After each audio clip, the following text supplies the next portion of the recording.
প্রিয় শ্রোতা বন্ধুগণ, মেডিকেল অ্যাস্ট্রোলজি অ্যান্ড বাস্তুশাস্ত্র চ্যানেলের পক্ষ থেকে আপনাদের সকলকে জানাই সাদর আমন্ত্রণ। আজ আলোচনা করব কর্কট রাশির জাতক জাতিকাদের বৈশিষ্ট্য নিয়ে। চন্দ্র হলো কর্কট রাশির অধিপতি। নিজ জন্মস্থানের প্রতি এদের মোহ থাকে ভীষণ, কিন্তু চন্দ্রের প্রভাবে বারবার এদের গৃহ পরিবর্তন করতে হয়। এদের গায়ের রং হয় কালো, মাথা হয় ছোট। সন্তান সন্ততি অনেক হলেও এই পুত্রের দ্বারা সুখ লাভ ঘটবে, এটা সান্ত্বনা। এই রাশির জাতক নিজের পরিবার সম্বন্ধে খুবই সচেতন থাকে। মাতা পিতা ভাই বোনের প্রতি এদের ভালোবাসা থাকে বেশি। চাকরির চেয়ে ব্যবসাতে এদের থাকে ঝোঁক বেশি। এরা উদ্যোগী পুরুষ, তাই ব্যবসাতেই অচিরেই সাফল্য লাভ করে থাকে। সোমবার এদের পক্ষে শুভ, তাই ওই দিন কোনো কাজ করলে তা সফলতা আসার সম্ভাবনা প্রবল। মঙ্গলবার এদের পক্ষে খুব একটা শুভ দিন নয়।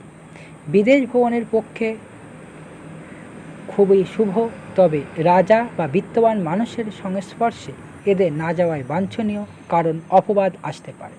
সঙ্গী সম্বন্ধে এদের সাবধানতা অবলম্বন করা উচিত।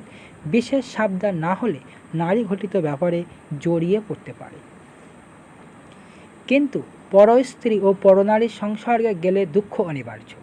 তার চেয়ে পতিতা স্ত্রীকে নিয়ে থাকা অনেক সুখলাভ। গলা, ঘাড় এবং বুক হলো এদের দুর্বল জায়গা। এই তিন জায়গাতে বেদনা অনুভব করবে এরা। বুক ধড়ফড়ানি রোগে ভুগতে পারে। কর্কট, ধনু ও মকর রাশিভুক্ত জাতিকার সঙ্গে বিয়ে হলে এদের দাম্পত্য জীবন সুখময় হবে। তুলা এবং মিথুন রাশিভুক্ত মেয়েকে বিয়ে করলে ফল হবে বিষমময়। সাদা রং এদের পক্ষে শুভ। সাদা পাথরের আংটি ধারণ করা এদের ক্ষেত্রে সফলতা আসতে পারে। এই রাশির জাতিকাদের গায়ের রং হয় শ্যামবর্ণ। এদের কথাবার্তা হয় খুব মিষ্টি, তাই সবার সঙ্গে বেশ জমিয়ে আলাপ জমাতে পারে। এদের 5টি সন্তান সম্ভাবনা থাকে। সন্তানদের নিয়ে খুবই ব্যতিব্যস্ত থাকে। ছেলে মেয়েদের সুখের জন্য নিজের যাবতীয় সুখে এরা বিসর্জন দিতে কুণ্ঠাবোধ করে না।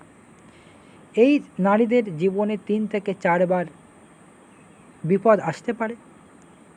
এই বিপদ কাটালে এরা দীর্ঘজীবী হয়।